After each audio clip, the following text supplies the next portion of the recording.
아브라함이 99세 때에 여호와께서 아브라함에게 나타나서 그에게 이르시되 나는 전능한 하나님이라 너는 내 앞에서 행하여 완전하라. 내가 내 언약을 나와 너 사이에 두어 너를 크게 번성하게 하리라 하시니 아브라함이 엎드렸더니 하나님이 또 그에게 말씀하여 이르시되 보라 내 언약이 너와 함께 있으니 너는 여러 민족의 아버지가 될지라. 이제 후로는 내 이름을 아브라함이라 하지 아니하고 아브라함이라 하리니 이는 내가 너를 여러 민족의 아버지가 되게 함이니라. 내가 너를 심히 번성하게 하리니 내가 내게서 민족들이 나게 하며 왕들이 내게로부터 나오리라. 내가 내 언약을 나와 너 및 내 대대 후손 사이에 세워서 영원한 언약을 삼고 너와 내 후손의 하나님이 되리라. 내가 너와 내 후손에게 내가 거류하는 이 땅 곧 가나안 온 땅을 주어 영원한 기업이 되게 하고 나는 그들의 하나님이 되리라. 아멘. 네, 오늘은 우리 창세기 말씀, 창세기 강의 28번째 시간, 이스마엘에게 동생이 없었다라는 제목으로 하나님의 말씀 함께 나누도록 하겠습니다. 제목이 좀 독특하죠? 이스마엘에게 동생이 없었다. 이제 어떤 의미가 들어있는지 오늘 말씀을 통하여서 함께 알아가 보도록 하겠습니다. 우리가 신앙생활을 하다 보면은 어떤 때는 하나님의 은혜와 사랑이 그냥 말하지 않아도 저절로 마음 가운데 막 흘러 넘쳐서 늘 기쁨 가운데 살아갈 때가 분명히 있어요. 아, 하나님이 지금 나와 함께 하시는구나. 와, 하나님의 사랑이 정말 너무 놀랍구나. 감사하구나.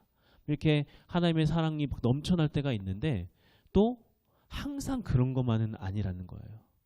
어떤 때 우리는 정말 하나님이 계시기는 한 건가 라는 생각이 들 정도로 하나님의 침묵 앞에 우리가 답답함을 느낄 때가 분명히 있다라고 하는 거예요. 이런 하나님의 침묵이 우리에게 주어지면은 하나님이 정말 계시기는 한 건지 나를 사랑하시기는 한 건지 이게 기도를 해도 기도를 들으신다라는 것에 대한 어떤 확신도 없고 거기에 대한 확신이 없으니 뭔가 은혜에 대한 마음 그러니까 예배를 드리고 말씀을 들어도 그렇게 마음이 냉랭하게 우리가 돌아갈 때가 참 많이 있다라고 하는 거예요. 특히나 우리가 이제 힘들고 어려운 그런 상황 속에서 하나님 앞에 기다리고 매달리는데도 불구하고 여전히 하나님께서 침묵으로 일관하실 때 이런 때는 정말 답답하고 또 하나님께 대해서 막 실망스러운 마음도 괜히 많이 들죠. 이런 시간이 또 길어지다 보면은 우리도 모르게 얘기했던 것처럼 하나님께서 나를 사랑하시는 하나님에 대한 사랑, 나를 향한 하나님의 사랑은 의심들이 생기기도 하고 또 더 나아가서는 진짜 하나님 계시기는 한 건가? 이런 생각이 들 정도로 하나님의 침묵은 우리를 정말 힘들고 답답하게 만들어요. 자, 그렇다면 우리가 여기서 질문 하나를 할 수 있을 것 같아요. 하나님께서는 왜 이렇게 종종 침묵하시는 것일까? 하나님께서는 왜 침묵하실까요? 물론 어떤 분들은 하나님께서 침묵하시는 게 아니라 우리가 듣지 못하는 거다. 내가 듣고 싶은 것만 들으려고 해서 듣지 못하는 거다라고 이야기하는 경우도 있는데 물론 그런 경우도 분명히 있어요. 하나님께서 말씀하시고자 하는 것은 이건데 내가 듣고 싶어하는 것은 이거야. 그러니까 이 말을 다 무시하고 있을 때도 분명히 있어요. 그런데 성경을 보면은 분명히 하나님께서 정말 아무 말씀도 하지 아니하시고 침묵하실 때도 분명히 있거든요. 그렇죠? 왜 침묵하시는 겁니까? 왜? 네, 그렇죠. 맞아요. 니들이 알아서 해라. 맞아요. 그런 경우도 분명히 있어요. 그러니까 침묵의 원인이 있다라는 거예요. 원인. 침묵의 원인. 자, 침묵의 원인 크게 두 가지 원인이 있습니다. 첫 번째 원인은 그냥이에요. 그냥 침묵하시는 경우가 있다라는 거예요. 아무 이유도 없이 느닷없이 하나님께서 그냥 침묵하실 때가 있어요. 아마 다윗과 같은 경우가 그런 경우였던 것 같아요. 다윗이 뭔가 특별히 잘못한 것도 없는데 어느 날 갑자기 사울이 자기를 죽이려고 해요. 그래서 막 쫓겨다니기 시작을 하죠. 자, 그렇게 도망자 생활을 할 때 물론 이 환난 중에서도 하나님께서 다윗이 함께 하셔서 다윗은 그 환난 중에서도 나와 함께 하신 하나님에 대한 은혜를 기억하면서 아름다운 시를 시편에 여러 편 기록하기도 했어요. 그런데 그런 다윗조차도 이 환난 중에 있는데도 불구하고 침묵하고 계시는 하나님을 경험할 때가 있었거든요. 그러한 경험이 잘 나오는 게 시편 말씀이 있는데 시편 22편 말씀을 한번 보면은 22편 1절과 2절 말씀만 한번 같이 볼까요? 같이 한번 읽어봅시다. 자, 시작. 내 하나님이여 내 하나님이여 어찌 나를 버리셨나이까. 어찌 나를 멀리하여 돕지 아니하시오며 내 신음소리를 듣지 아니하시나이까. 내 하나님이여 내가 낮에도 부르짖고 밤에도 잠잠하지 아니하오나 응답하지 아니하시나이다. 자, 지금 다윗이 경험하는 하나님 어떤 하나님이에요? 침묵하시는 하나님, 응답하지 아니하시는 하나님. 다윗은 지금 자기가 버려졌다라는 생각이 들 정도로 철저한 하나님의 침묵의 시간을 지나가고 있었어요. 아무리 부르짖어도 빈 허공에다가 외치는 것 같고 답답하고 막막하기만 하죠. 자, 왜 이런 침묵이, 왜 이런 고난이 자기에게 시작됐는지도 알 수가 없어요. 이게 바로 원인 없는 느닷없이 찾아오는 하나님의 침묵, 첫 번째 침묵의 이유라는 거예요. 자, 그렇다고 하면은 분명한 원인이 있는 침묵도 있습니다. 원인. 자, 오늘 본문에 나오는 아브라함이 겪게 되는 그런 하나님의 침묵이 바로 그런 경우인데, 바로 불순종에 의한 하나님의 침묵, 불순종에 의한 하나님의 침묵이 때가 있었어요. 자, 앞서 창세기 16장에서 아브라함과 사라는 하나님께서 분명히 말씀하셨는데 불구하고 하나님의 말씀을 믿지 못하고, 그래서 어떻게 했죠? 하갈을 통하여서 자녀를 낳는데 그렇게 태어난 아들이 이스마엘이었어요. 자, 그렇게 이스마엘이 태어나고 나서 창세기 16장 16절 말씀 한번 볼까요? 창세기 16장 16절 말씀. 자, 읽어봅시다. 시작.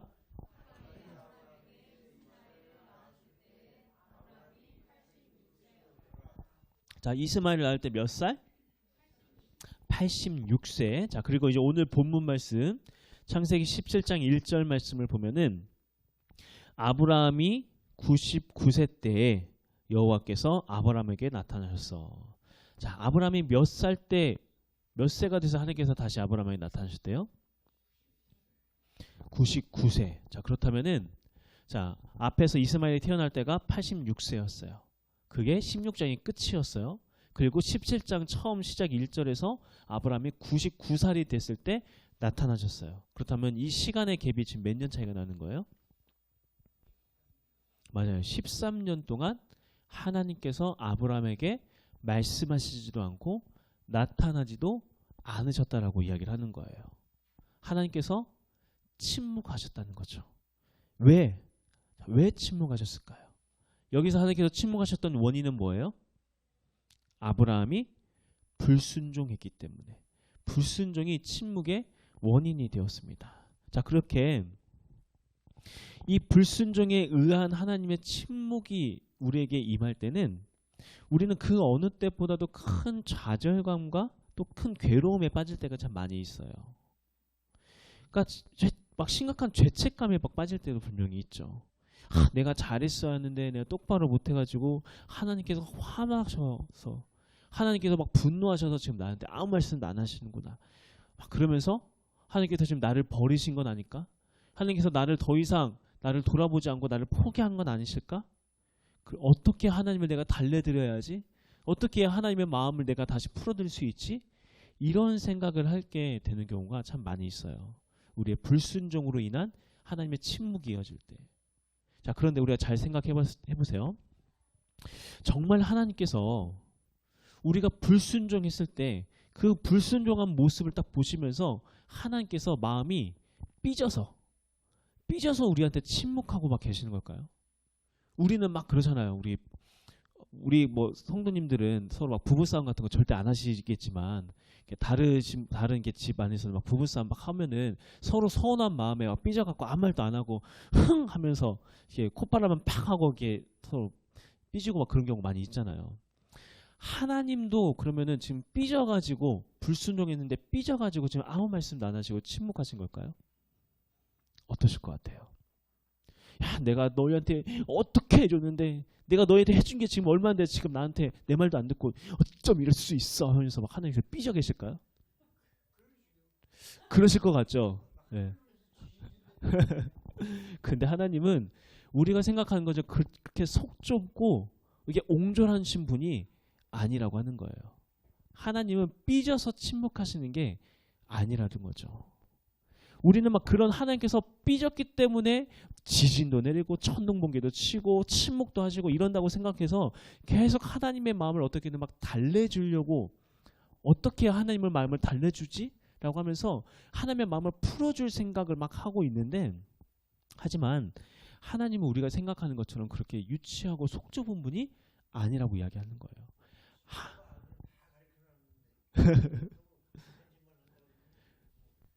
그렇죠. 근데 그렇다고 삐져가지고 하나님께서 침묵하시는 건 아니라고 하는 거죠. 하나님의 침묵에는 분명한 이유가 있어요. 목적이 있어요. 목적. 어떤 목적이 있는가? 자, 다윗과 같이 어느 날 갑자기 찾아온 그 침묵이든 또는 아브라함처럼 불순종해서 찾아왔던 하나님의 침묵이든 하나님의 침묵에는 동일한 한 가지의 목적이 있습니다. 그 목적이 무엇인가? 바로 연단과 더 큰 도약을 위한 침묵이라는 거예요. 연단과 더 큰 도약. 마치 이런 것과 같은 거예요. 자, 우리가 큰 건물을 지을 때, 높은 건물을 지을 때 또는 아파트를 지을 때 보통 주형이라고 이야기를 하나요? 이게 나무 판자 같은 걸로 이렇게 딱딱딱 틀을 만들어 놓고 거기다가 콘크리트를 철근 세고 콘크리트를 막 붓잖아요. 자, 그런데 높은 건물을 세우겠다고 하면서 주형을 막 높이 하늘 높이 세워놓고 거기다 콘크리트 막 괄괄괄괄 다 부어놓으면은 그러면은 높은 건물이 세워질까요? 그렇지 않죠. 이것이 어느 정도 높이까지 채우고 난 다음에는 무슨 시간이 있어야 돼요? 이게 굳어지는 시간이 있어야 하잖아요. 굳어지는 시간이. 굳어지고 나면 그 위에 다시 또 붓고 또 붓고 굳고 굳은 다음에 부어야 한다는 거예요. 그런데 만일에 급한 마음에 굳지도 않았는데 막 다시 계속 붓기만 한다면 그 건물은 어떻게 돼요? 그렇죠. 허물어져. 부실공사가 되는 거예요. 반드시 문제가 생긴다라고 하는 거죠. 마찬가지로 이렇게 충분히 굳어져 가는 시간이 있어야 높이 쌓아갈 수 있는 것처럼 높은 건물을 쌓아갈 수 있는 것처럼 하나님의 침묵 역시 마찬가지라고 이야기하는 거예요. 원인은 다 다를 수 있어요. 다윗과 같이 특별한 잘못을 하지 않았음에도 불구하고 시작되는 침묵이 있을 수도 있고 어떤 때는 아브라함 같이 불순종 때문에 찾아오는 침묵도 있을 수 있어요.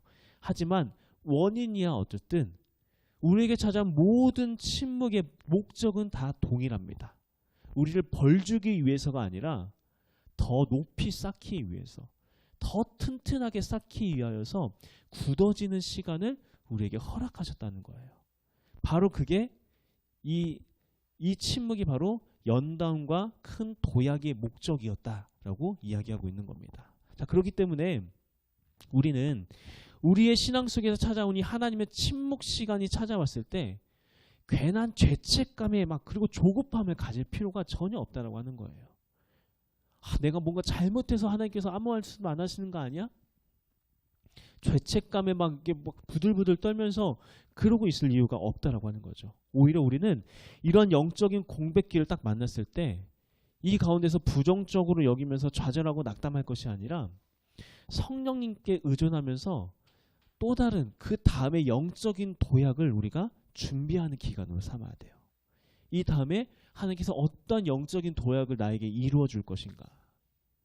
자, 그렇다면 이제 정말 중요한 게 뭐냐면은 어떤 모습으로 영적인 도약을 준비할 것인가. 이 모습이 우리에게 굉장히 중요합니다. 이제 오늘 본문 말씀을 통하여서 우리가 어떤 모습으로 영적인 도약을 준비해 나가야 할지에 대해서 함께 살펴볼 텐데, 자, 13년 동안 침묵하셨던 하나님께서 드디어 나타나셔서 아브라함에게 말씀하시기 시작을 했어요. 자, 17장 1절 말씀을 다시 한번 읽어봅시다. 17장 1절 시작.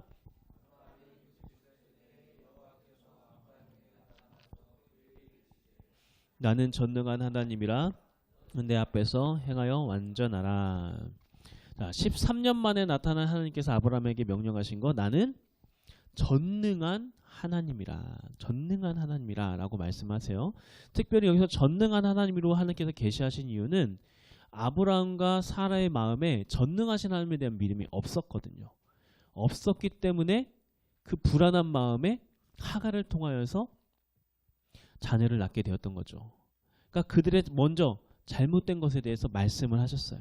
그리고 너는 내 앞에서 행하여 완전하라. 여기서 행하여 완전하라 라는 말은 뭐냐면은 바른 길로 행하라, 옳은 길로 행하라, 이렇게 말씀을 하시는 거죠.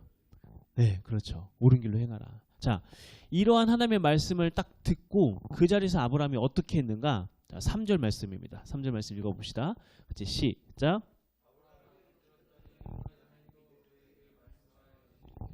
아브라함이 어떻게 했대요?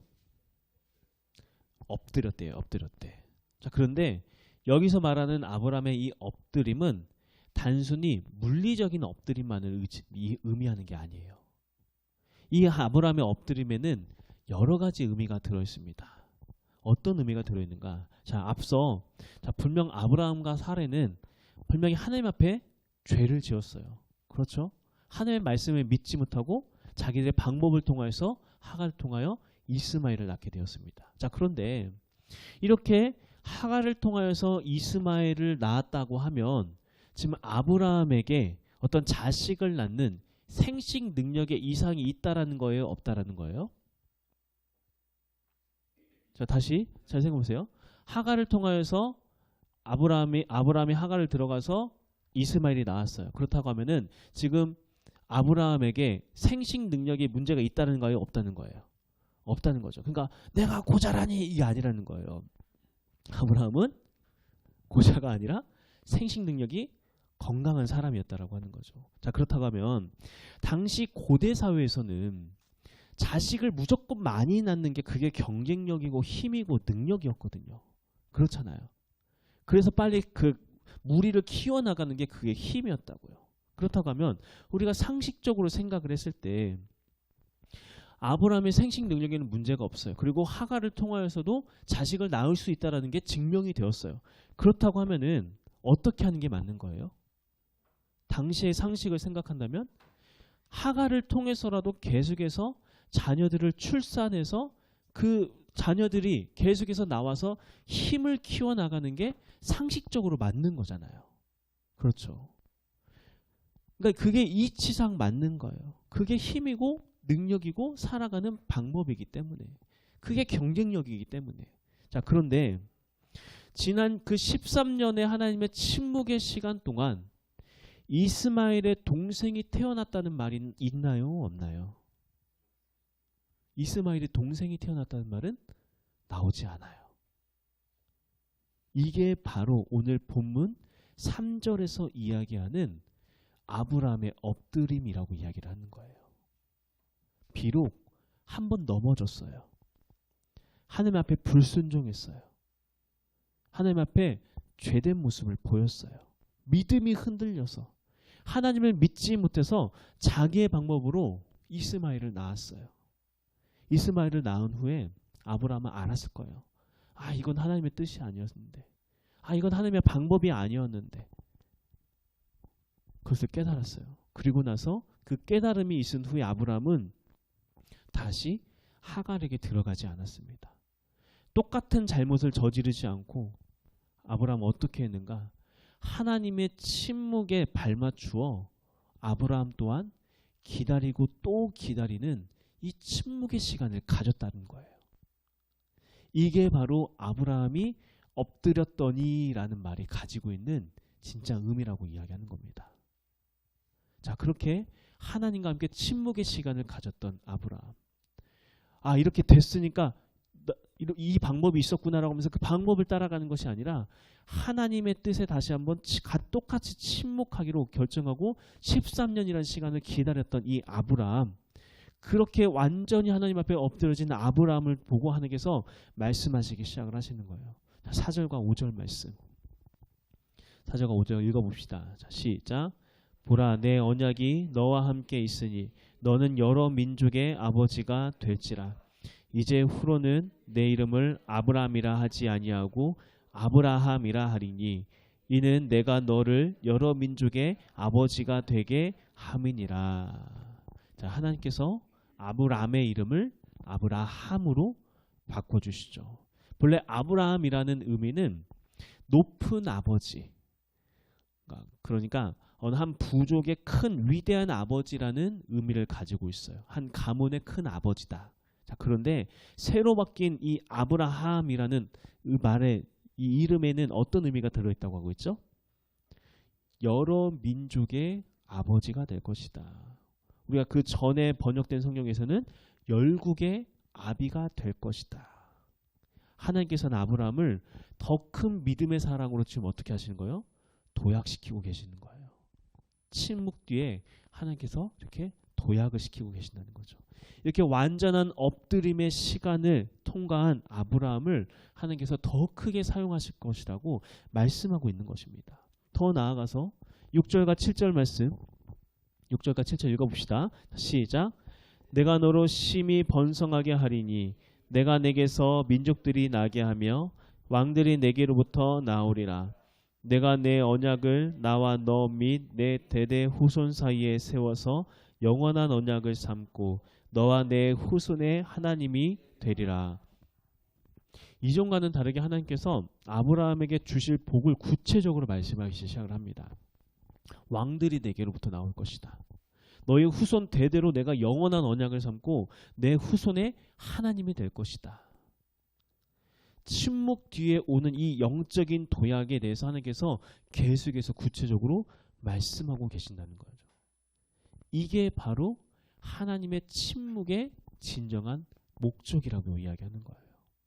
비단 이 아브라함뿐만 아니라 성경에 나오는 수많은 신앙의 선진들은 다 아브라함의 이 영적인 13년의 시간들을 다 공통적으로 다 겪었거든요. 모세 역시 마찬가지였죠. 모세 역시 왕궁에서 40년 동안 왕자로 살다가 자기가 한번 이 민족 이스라엘 백성들 구원해 보겠다고 이야기하다가 살인자가 되어서 그냥 광야에 나가서 40년의 이 광야 시간, 하나님의 침묵의 시간을 겪게 되죠. 우리가 봤던 다인 역시 마찬가지였고, 심지어 예수님까지도 하나님의 침묵의 시간을 경험하셨어요. 언제 예수님께서 하나님의 침묵의 시간을 경험하셨을까요?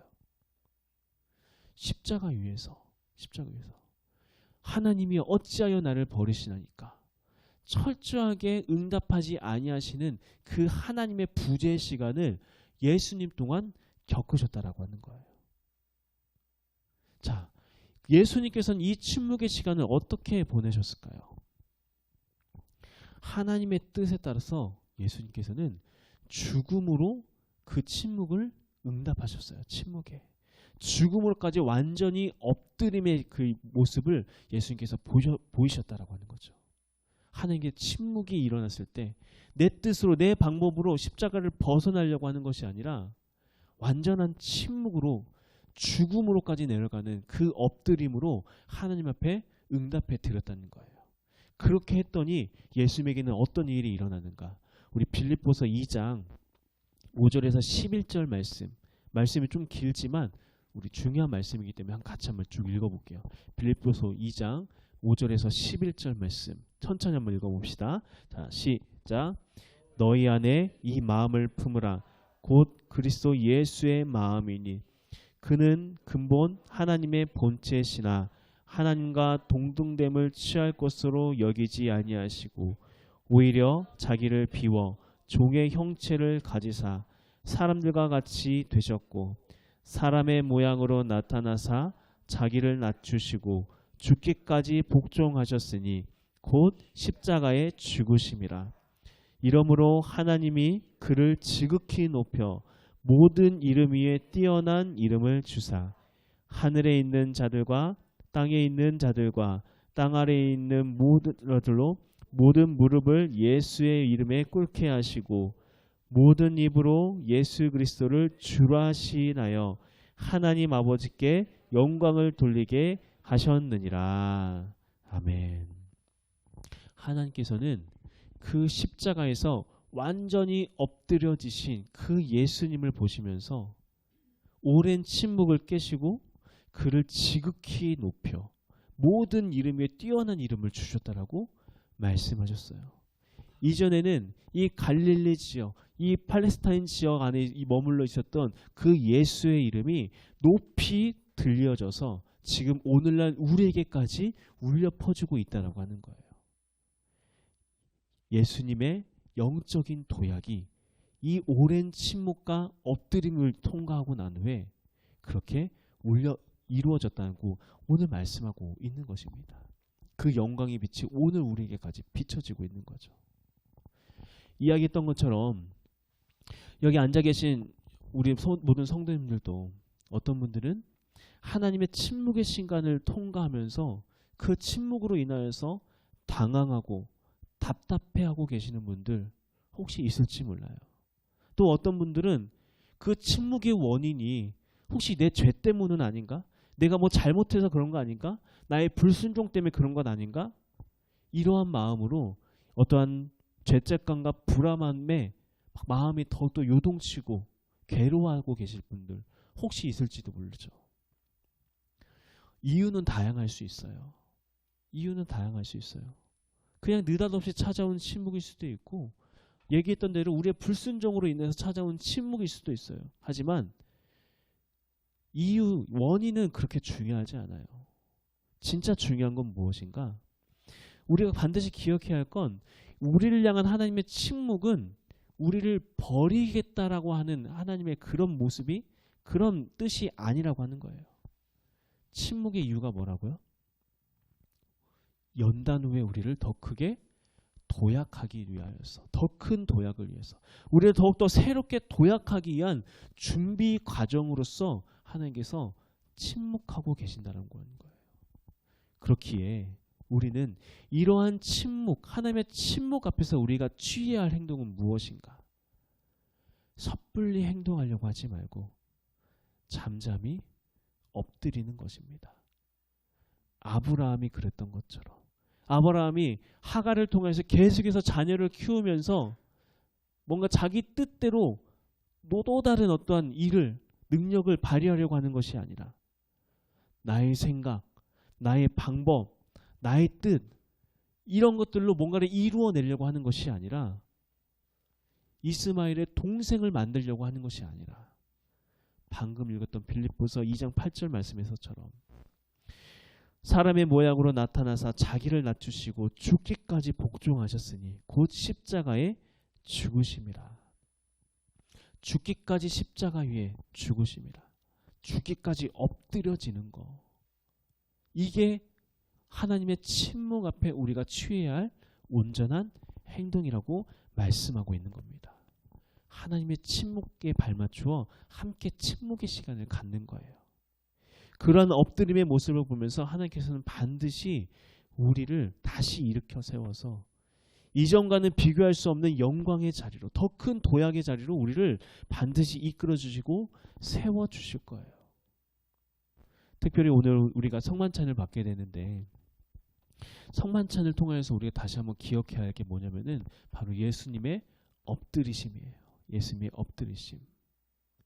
나의 방법, 나의 힘으로 문제를 해결하려 하다가 오히려 더 망가지고 또 그로 인한 죄책감으로 해서 더 괴로워하면서 하나님이 날 버리신 건 아니야? 하나님께서 날 미워하신 건 아니야? 이런 마음으로 살아왔던 우리들의 옛 모습들, 우리들의 괜한 죄책감들 다 벗어버리고 예수님께서 이 성만찬의 식사를 하신 후에 기꺼이 더 낮아지는 그 길을 걸어가셨던 것처럼 완전히 엎드러지심을 경험하셨던 것처럼 오늘도 우리가 이 성만찬을 맞이하면서 성만찬을 우리가 받으면서 하나님, 제가 다시 한번 예수님처럼 그렇게 엎드려지겠습니다. 한 번 실수하고 한 번 넘어졌고 그로 인하여서 하나님의 침묵이 이어졌지만 이 침묵이 나를 벌하기 위한 침묵이 아니라 나를 더 큰 도약으로 인도하기 위한 침묵이란 거 다시 한번 기억하면서 내가 이 성만찬을 통해서 다시 한번 엎드려지는 그 자리로 내려가겠습니다.